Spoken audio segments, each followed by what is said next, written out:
Un saludo y los mejores deseos. Que este Adviento y la próxima Navidad sean de muchas bendiciones para cada uno de ustedes y para cada una de sus familias. Este segundo domingo de Adviento nosotros leeremos la primera página del Evangelio según San Marcos. Este Evangelio que nos acompañará en todo este año, a lo largo de este año litúrgico. El año litúrgico comienza ahora y la propuesta es que leamos este eh, Evangelio de Marcos sobre todo con una intencionalidad, y es la de entender cómo el Evangelio lo que nos quiere invitar es a resaltar la dignidad humana y el valor de la persona. Este Evangelio de Marcos ha sido escrito, esta página ha sido escrita en un momento dramático para la comunidad cristiana de Roma. Había apenas concluido la persecución de Nerón, que está contada por Tácito, un historiador, en una página memorable de sus anales, y entre las víctimas de esta persecución estuvieron también Pedro y Pablo, considerados las columnas de la iglesia. La desaparición de estos dos apóstoles ha sacudido profundamente la comunidad de Roma y la ha inducido a reflexionar, a darse cuenta que los testimonios oculares de la vida de Jesús no permanecerían para siempre con ellos.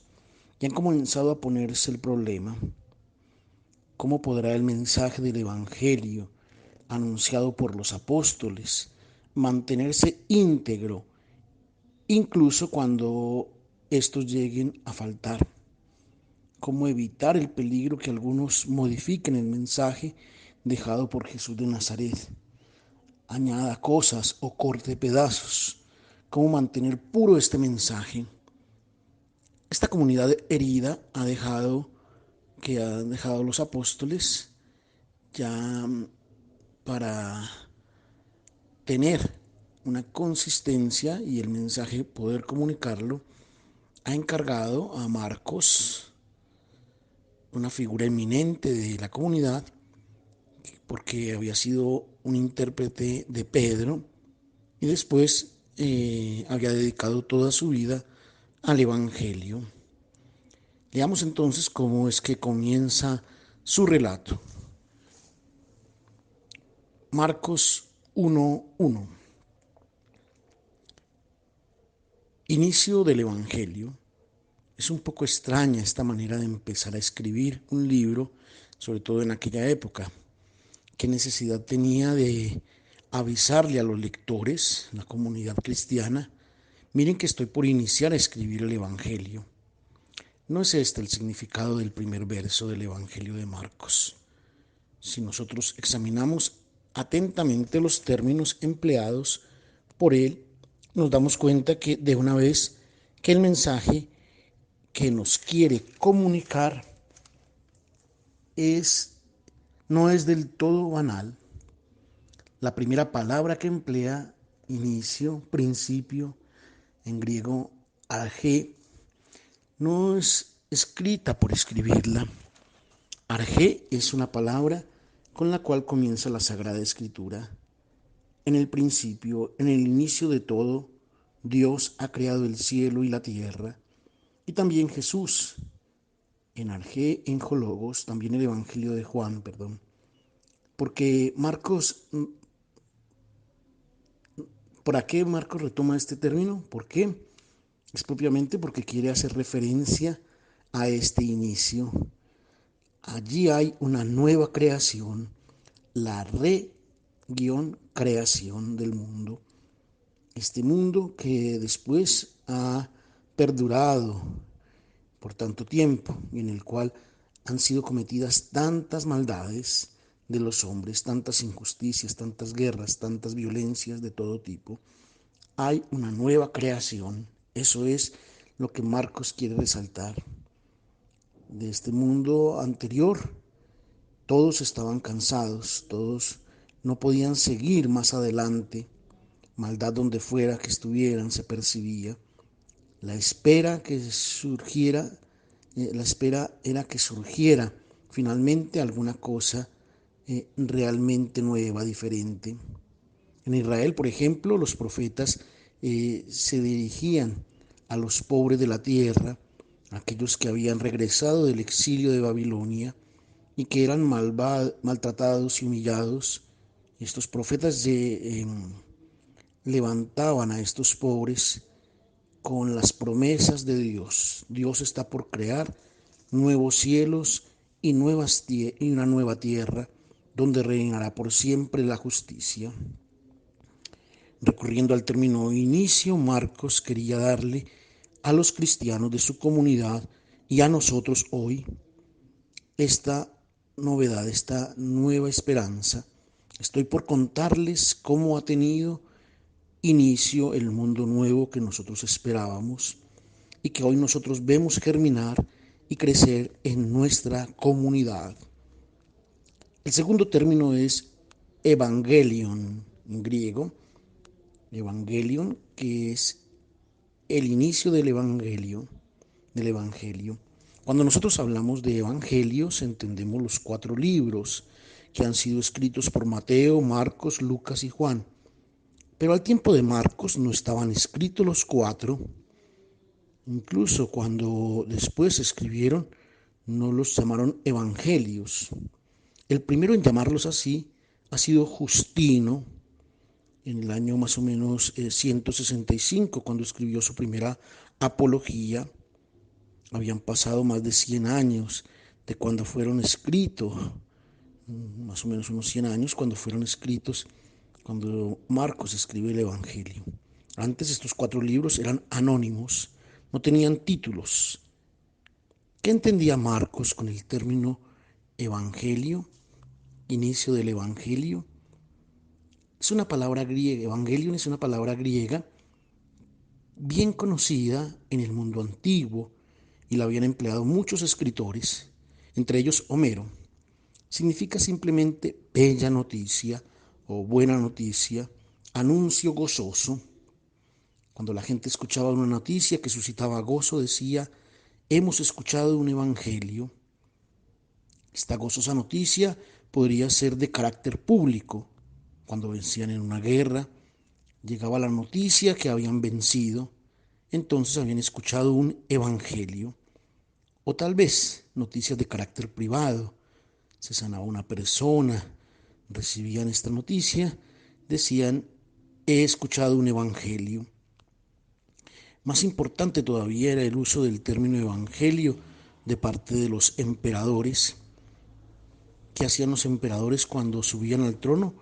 Presentaban a su pueblo su programa de justicia, de paz. Y estos anuncios eran llamados su evangelio, las bellas noticias que daban. Y era también evangelio. Más importante aún, las noticias ligadas también a la vida del emperador. El nacimiento de Otaviano es también escrito por los historiadores como una buena noticia. Sin embargo, muchos de los emperadores fueron víctimas de, de guerras, de espada, de venenos. Cuando en el 68 Marcos escribe su libro, el emperador Augusto, por ejemplo, ha muerto ya hace más de 50 años. Las esperanzas que se habían puesto en él se han desvanecido, se han vuelto una desilusión. De hecho, su sucesor y la esperanza de un mundo de paz y de justicia eh, terminaron muy mal. Y así propiamente estos evangelios que por ser el emperador se pensaban, llegaban a un ocaso. Tácito en sus anales describe de forma dramática la situación de Roma. Allí, para sobrevivir, la gente debía saber discernir claramente entre puñales y venenos. Es así como Marcos en el 67 comienza a escribir su obra y está inmerso en la breve pero violenta guerra civil. Este año, pues los historiadores, puede haber quienes estén de acuerdo, quienes no estén tan de acuerdo. Sin embargo, existía este ambiente de guerra civil después de 3 emperadores que al final llevan al poder a Vespasiano. Conclusión, no se puede decir propiamente que el día del nacimiento de Augusto o de los emperadores o de Vespasiano era una buena noticia después de su historia, aunque en el comienzo se anunció como un evangelio. Entonces, nosotros retomando este término para designar el inicio del mensaje cristiano, Marcos quiere decir a sus lectores: los evangelios proclamados por Augusto y por los otros emperadores han sido una desilusión. Todas las esperanzas puestas en ellos se han vuelto desesperanzas. ¿Cuál es entonces la gozosa noticia de la cual nos habla Marcos? No es una información sobre un gran emperador. Esta bella y gozosa noticia es una persona, Jesús de Nazaret, porque si yo lo escucho a Él y si yo lo veo a Él, veo y escucho entonces la buena noticia, una noticia que nunca antes había sido anunciada. ¿Y cuál es? El amor incondicional de Dios. Esto ninguno se lo esperaba, que Dios amara mucho a los buenos y odiara y castigara a los malvados. Lo habían siempre dicho, lo habían siempre escuchado. Los hombres siempre habían sostenido que Dios razonaba y pensaba como ellos. Todavía muchos piensan así, que juzgara como ellos, que fuera justo como ellos, que concedía sus favores y sus bendiciones a quienes obedecían sus mandatos y que castigara con enfermedades, calamidades o pestes a aquellos que osaban enfrentarlo transgrediendo sus órdenes. Todo esto lo habían siempre predicado todas las religiones. De hecho, las religiones predican aún eso, algunas, que Dios es bueno con los buenos y que castiga y que juzga a los malos. Jesús ha venido a decirnos que todo esto no era verdad, que todo esto eran mentiras sobre Dios. Él ha traído la gozosa noticia, el Evangelio.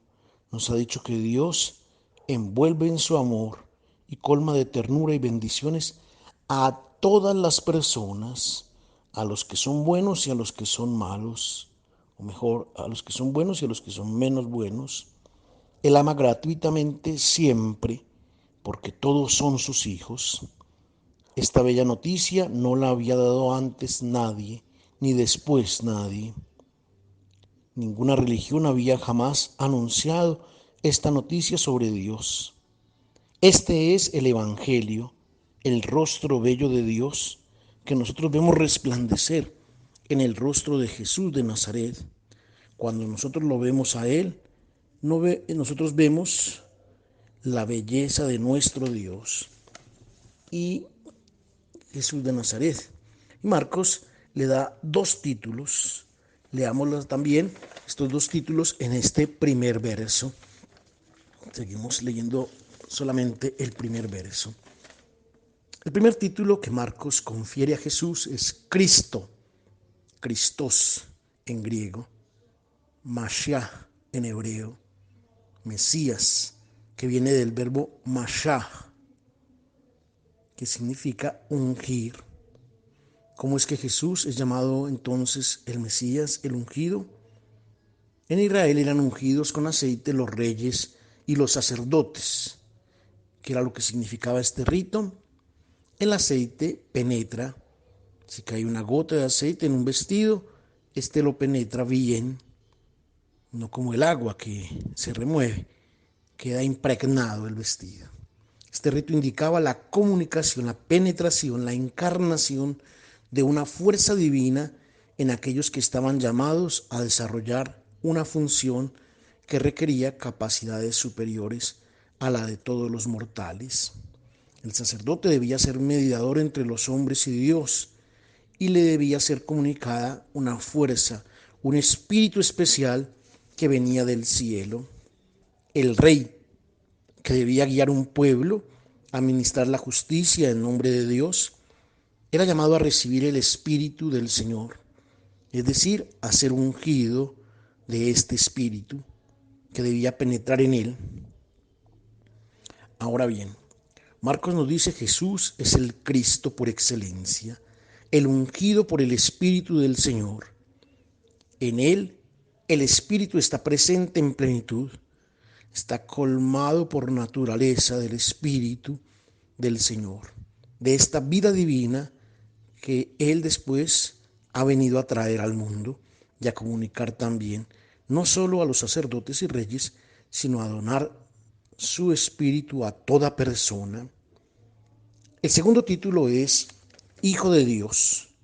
No quiere decir hijo como los faraones que se entendían generados físicamente del dios Amón.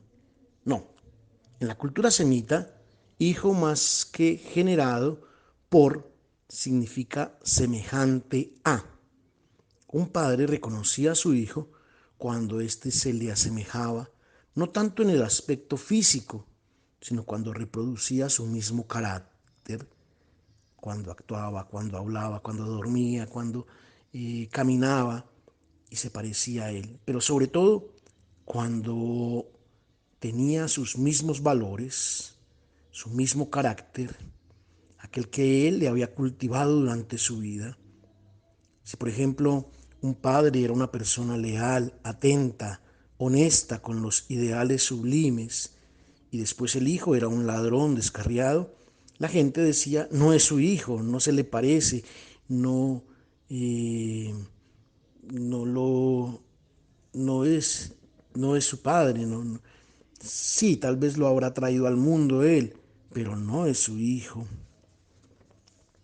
Cuando Marcos llama a Jesús el Hijo de Dios, quiere decir que reproduce perfectamente el rostro del Padre. Dirá Jesús a Felipe: quien me ve a mí, ve también al Padre. En Jesús nosotros podemos contemplar la belleza de Dios y este rostro bello de Dios. Jesús lo ha mostrado durante su vida. El Hijo de Dios ha venido al mundo, se ha hecho uno de nosotros, propiamente para mostrarnos la belleza de Dios. Él ha caminado por los caminos de Palestina, ha entrado en las aldeas, en las casas, y se ha presentado en las sinagogas, propiamente con este objetivo: mostrarnos el rostro del verdadero Dios. Y nosotros cristianos no creemos en otro Dios, sino en aquel que nosotros vemos resplandecer en el rostro de Jesús. Y no nos asombra que fariseos y saduceos, cuando vienen a Jesús, cuando son sus interlocutores, cuando lo ven banquetear y hacer fiesta con los publicanos y pecadores, no lo hayan reconocido como Hijo de Dios. No asemejaba, de hecho, al Dios que ellos tenían en mente y que habían sido predicados, en sus catequesis. Y entonces, claro, lo consideraron un blasfemo, un herético. Lo han rechazado a él y la bella noticia que él había venido a traer al mundo.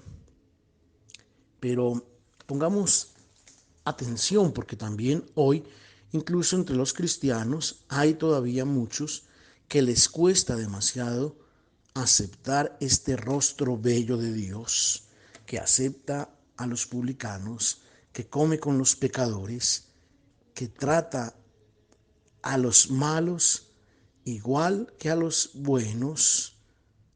A este punto nosotros nos esperaríamos que Marcos comenzara a relatarnos la vida de Jesús, comenzando desde la anunciación y de su nacimiento. Pero Marcos no lo hace. Esto lo harán los evangelios de Lucas y de Mateo. A Marcos le interesa solo aquello que Jesús ha dicho y ha hecho durante su vida pública. Y de hecho, a este punto, él introduce la figura del Bautista con una citación tomada de la Sagrada Escritura. Leámosla, los versos 2 y 3. Hemos leído la citación del profeta Isaías, con la cual el evangelista Marcos introduce la figura del Bautista.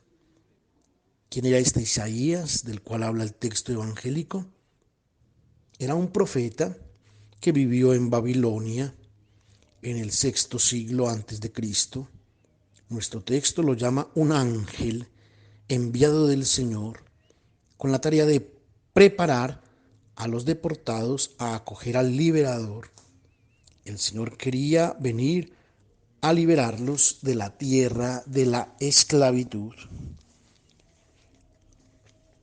Una tarea, la de este ángel, muy complicada, muy compleja, porque estos deportados eran personas muy bien preparadas y en Babilonia habían logrado un gran estatus y no querían eh, volver a escuchar hablar de volver a su tierra. Se habían adaptado ya a la vida pagana, estaban contentos de quedarse allí, habían renunciado también a su fe, habían olvidado las promesas hechas a Abraham y se habían quedado a vivir en Babilonia. Solamente un pequeño grupo, el resto de Israel, se ha dejado preparar y ha acogido al liberador, se ha dejado llevar a la tierra de Israel.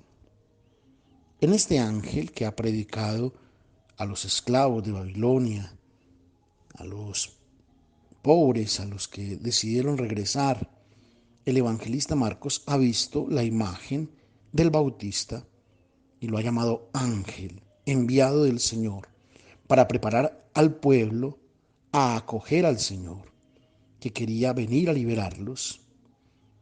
¿Cuál era la liberación? ¿Cuál era la esclavitud en la que se encontraban? La esclavitud de una errada imagen de Dios. Un Dios que no te comunica gloria, sino que te asusta. No te permite comprender cuánto eres amado.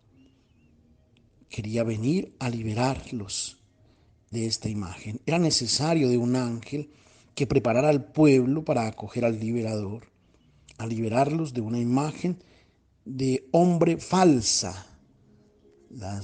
El evangelio, la buena noticia, corresponde solamente a dos realidades: una nueva imagen de Dios y una nueva imagen del hombre. Había una falsa imagen de Dios y había una falsa imagen del hombre. Este ángel, entonces, el profeta Isaías, esto sería el tercer Isaías, y este Juan el Bautista, este ángel viene a preparar este camino. Eh, Allí se entendía solamente eh, la nueva imagen del hombre, se entendía solamente porque se creía que era más hombre, o la dignidad del hombre se encontraba cuando se vencía en las batallas, cuando se enriquecía, cuando se dominaba. Esta era una visión de hombre que esclavizaba y que esclaviza todavía, que no le permitía vivir como persona libre, capaz de amar. Era necesario el Bautista, el ángel que debía anunciar y preparar al pueblo para acoger al liberador, a Cristo con su evangelio. El mensaje es muy actual para nosotros hoy. Tratemos de pensar en nuestra vida. ¿Cuántas veces nosotros nos hemos visto esclavos? Esclavos porque hemos olvidado al Señor y nos hemos confiado en nuestros caprichos, o porque nos hemos dejado seducir por el dinero, por nuestras pasiones, o en lo que somos, confiados solamente en nosotros mismos, o nos hemos dejado llevar por la ostentación del poder y nos hemos vuelto esclavos de nuestras pasiones, de los vicios, de los odios o rencores, y no éramos o no somos felices inmersos en esta realidad. Y de pronto algún ángel al que podemos dar inclusive el nombre concreto. Marcos le da el nombre del Bautista. Nosotros podemos decir: esta persona ha sido un ángel para mí. Esta persona ha preparado en mí el camino para encontrar al Señor con su evangelio, con su palabra, y me ha dado liberación. O también preguntémonos cómo nosotros hemos llegado a ser ángeles varias veces para otra persona. La palabra ángel significa mensajero, y más que hablar de seres extraordinarios, aquí Marcos nos refiere al Bautista como el mensajero, el ángel de Dios, para allanar el camino, para preparar el corazón de los fieles. Así también nosotros hemos sido ángeles para otras personas y les hemos permitido preparar el corazón para recibirlo a Él, liberarse, traerles la paz, hacerles felices a estas personas. En este contexto, en este punto, es que entra en escena el precursor. Vamos a leer entonces los versos 4 y 5. A aquellos que van donde el Bautista, porque quieren prepararse para acoger al Señor, que quieren entrar en su vida, el Bautista les hace un primer pedido: la conversión. Conviértanse. Lo que el Bautista decía a la gente de su tiempo, el evangelista Marcos quiere que hoy nosotros lo sintamos dirigido a nosotros. Es a nosotros hoy que el Bautista nos dice: si quieres dejar entrar al Señor con su evangelio en tu vida, prepárate, conviértete. Este término conversión no recoge bien la idea del término griego metanoia, que viene del verbo metanoein, y que significa prepárate para cambiar la forma de pensar, el modo de razonar, el modo de valorar las cosas. Lo primero para ti es el dinero, la carrera, la familia, el éxito. Esto era el absoluto. Prepárate para el cambio. De otra forma, el Evangelio no entrará en tu vida y tú serás esclavo de ídolos, que son cosas bellas, sí, pero que si se vuelven el absoluto, te esclavizarán. Debes estar dispuesto a cambiar, prepararte para cambiar tus convicciones, tus certezas, tus actitudes, tu cotidianidad. Porque si tú no estás preparado a dejarte poner o meter en la causa del Evangelio, tú arruinas el camino del Señor que quiere venir con su Evangelio. Y después la condición no es solo la de la mente, sino también la del comportamiento. Si antes yo consideraba a mi prójimo como un rival con el cual debía competir, porque yo lo debería superar, yo lo debía dominar y él debía servirme, ahora la conducta cambia, porque ha cambiado la forma de ver las cosas. Y entonces él se vuelve mi hermano, mi prójimo, mi hermano para amar. El peligro es buscar en el Evangelio aquello que justifica lo que hemos siempre pensado, lo que siempre hemos hecho. Estemos atentos, abramos el corazón y preparémonos a recibir al Señor, así como es Él, con su luz. No tengamos miedo de dejar a un lado aquello que no corresponde al Evangelio. El objetivo presentado por el Bautista es la remisión de los pecados. En realidad el término que viene empleado es afesis, que significa hacer a un lado el mal, algo así como zarandear, dejar a un lado lo que no sirve, lo que hace daño, la injusticia, el pecado, el mal. Si nosotros estamos preparados para dejar entrar al Señor con su luz, estamos dispuestos a convertirnos. El mal, el pecado, todas las maldades son hechas a un lado y nace un mundo nuevo. El Bautista ha hecho su propuesta, la conversión. ¿Y cómo ha respondido el pueblo a este requerimiento? procedían de toda Judea, dice el texto. Esta traducción también no es que sea correcta. El término empleado en griego es ekporeuomai. Salían hacia él. ¿Y de dónde salían? ¿A dónde iban? Aquí tenemos, digamos, la necesidad de ubicarnos de una manera geográfica, en un mapa que nos indicara esta realidad.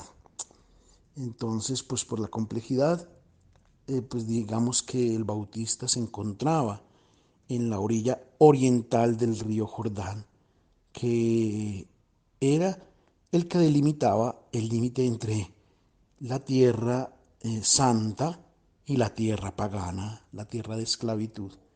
Entonces el pueblo por el éxodo había entrado a la tierra santa y el texto dice que salían hacia él, salían de lo que sería la tierra santa, atravesarían el río, harían el recorrido inverso al del éxodo.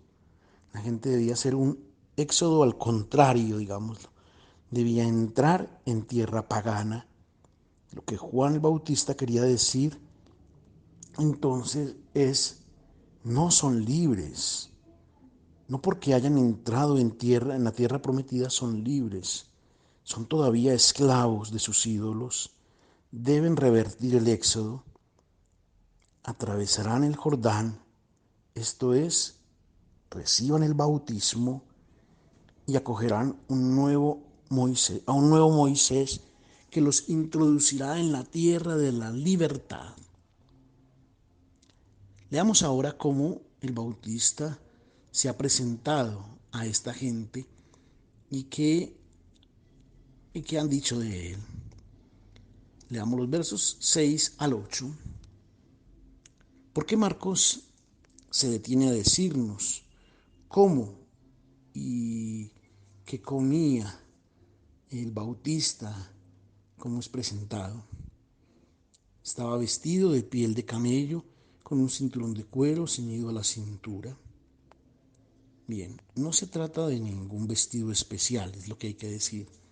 También Jesús hará referencia a la forma austera de cómo vestía el Bautista, cuando dice que salieron a ver en el desierto, uno que usaba lujosos vestidos. No, los que usan lujosos vestidos habitan en los palacios.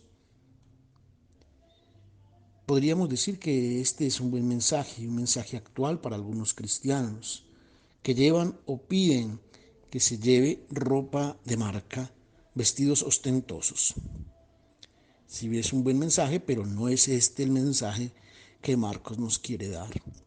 Presentándonos al Bautista vestido de esta manera, nos quiere decir que este era el atuendo que usaban los profetas del Antiguo Testamento. En el Antiguo Testamento, el profeta Elías, el primero, el más grande de todos los profetas, vestía de esta manera. Marcos nos quiere decir que el Bautista era el Elías que el pueblo esperaba que regresara para preparar al pueblo para acoger al Señor. El profeta Malaquías había dicho: volverá Elías y reconducirá el corazón de los padres hacia los hijos, el corazón de los hijos hacia los padres. Esto es, devolverá la paz familiar sin la cual el Señor no puede llegar. El evangelista Marcos, presentándonos al Bautista vestido así, quiere decirnos: es él, Elías, el esperado. Y luego, el alimento del cual se nutre el Bautista no es una expresión de ascetismo o de penitencia. No, el Bautista come aquello que el desierto proporciona. Era de lo que se alimentaban los nómadas en el desierto: la miel de abejas y las langostas. Estas langostas son los saltamontes. ¿Qué era lo que predicaba el Bautista? Notemos que, a diferencia de Mateo y de Lucas, no encontramos en Marcos, sobre la boca del Bautista, amenazas como si las encontramos en Mateo y en Lucas. Allí el Bautista dice a los saduceos y a los fariseos: raza de víboras, ¿Quién les ha permitido escapar del fuego que está por venir? El hacha está puesta ya a la raíz de los árboles. Pero ninguna de estas amenazas nosotros la encontramos aquí en el Evangelio de Marcos. Aquí en Marcos, el Bautista dice solamente que está por entrar en escena en la historia del mundo nuevo, aquel que es más fuerte que él. El Bautista quiere permanecer en su puesto. Él tiene solo la tarea de presentar a Jesús, de permitirle a las personas encontrarse con él, nunca de sustituirle. Y aquí también hay que poner atención de una manera práctica para todos, sacerdotes, diáconos, religiosos, catequistas. Nosotros, como el Bautista, tenemos la tarea no de sustituirlo a él, sino de llevar a las personas a él, a un encuentro con Jesús. Permitirle a las personas que luego de una conversión, él entre en sus corazones con su evangelio de vida. En este tiempo de Adviento, entonces la invitación es a que nosotros permitamos que otros tengan un encuentro con Jesús y que Él nazca en sus corazones, corazones convertidos, allanados, preparados. Después el Bautista distingue dos bautismos, el suyo y el de Jesús, y es que son muy diferentes. El mío, dice el Bautista, es una inmersión en el agua, el de él es una inmersión en el Espíritu. Mi bautismo es un lavado exterior que indica la ruptura con el pasado, con una conducta de vida contraria a la palabra de Dios. Muy importante, el bautismo de Juan indica la decisión de cambiar la forma de pensar, de vivir, como hemos dicho, de las convicciones. Su bautismo, el de Jesús, es diferente. Es una inmersión no en el agua material, sino en el Espíritu. Esto es, se sumerge en la vida divina. Es el don que ha traído al mundo